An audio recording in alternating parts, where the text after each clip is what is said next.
Keith, the Wizards coming off a sweep, the first in history, first 7-game sweep in franchise history. What's the ceiling for this team in the playoffs now? Well, I think it's changing almost by the night. Yeah. Every time you watch a game, something different is happening. You see Kevin Love get hurt for the Cavaliers. You see some of Atlanta's best guys banged up. As you mentioned, they're tied with Brooklyn as we record this. So, yeah.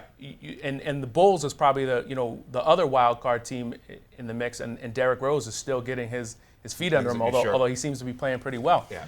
Also, if you factor in that a week ago or 2 weeks ago, we probably thought the Wizards were marked for a first-round exit. They played exceptionally well against Toronto, and they kind of maxed out that they showed everything we thought they maybe could be.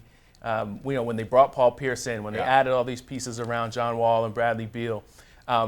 So I think their ceiling is probably Eastern Conference Finals at this point, but it really depends who they play from here. If they get Brooklyn, that's good news for them. Yeah. And then I think you see what happens between the Cavaliers and the Bulls, and they could be out in the next round. They could be in the finals.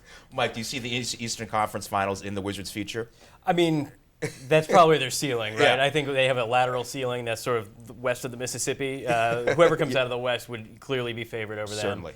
But in the East, there's no one there that really stands out as a clear favorite. I mean, the Cavaliers are now a little bit of a wild card with Kevin Love missing time with a dislocated shoulder. Yeah.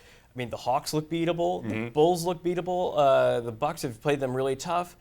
I mean, there's nothing that suggests this Wizards team, as they're playing right now, can't reach the Eastern Conference Finals or even the NBA Finals if they continue to play like this. Now, can they continue to play like this? That's a big if. Well, yeah, Mark, they are playing the best basketball at the right time. Do you see them advancing deep in the Eastern Conference? I mean, the ceiling is the NBA Finals. Yeah. I mean, the caveat here is, look, this is the JV league. We're talking about the Eastern Conference. Yes. There's probably not a single team in the Eastern Conference that could get out of the first round in the Western Conference. But all the points have been made. The Hawks, as a number one seed, you looked at them as vulnerable even before the playoffs started. And now Horford's been hurt. They're struggling in that series. You look at the Cavaliers without Love.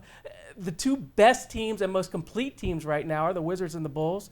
We've seen Derrick Rose come back and look like Derrick Rose again, but how long does that last? How much do you trust that? But right now, those are the two best and most complete and most dangerous teams in the Eastern Conference, simply because of health and the level of play right at this moment. I mean, I still think Cleveland has got a great shot because when you have LeBron, obviously that one guy can take over in the playoffs. But one guy who's taken over for the Wizards, Mike, is Paul Pierce. I mean, how much of a difference has that guy made? He had season lows during the season in points, minutes, and rebounds, but clearly they were saving him for this time of the year. Well, I don't even know if his biggest contribution has been with his performance, as so much as the psychological boost he's given this team. He really called out everyone going into this series against the Raptors, and he's gotten the most out of them. Like, he's a great motivator. He probably won Game 7 for the Caps last night. Let's be honest. Like, he was in the building, right? Yeah. He was cheering him on. The crowd went wild. I mean, the guy's a motivator. It's what he does. And Otto Porter, Keith, how about his performance? How much has that helped this team, right? Yeah, I mean, there were some moments during the year where you wondered if they were ever going to get the value from Otto Porter.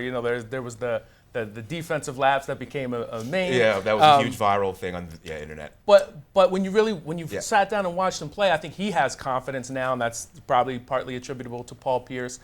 And I think there are several guys on the Wizards roster now that weren't playing with confidence the month or two before the playoffs that are very confident after this series.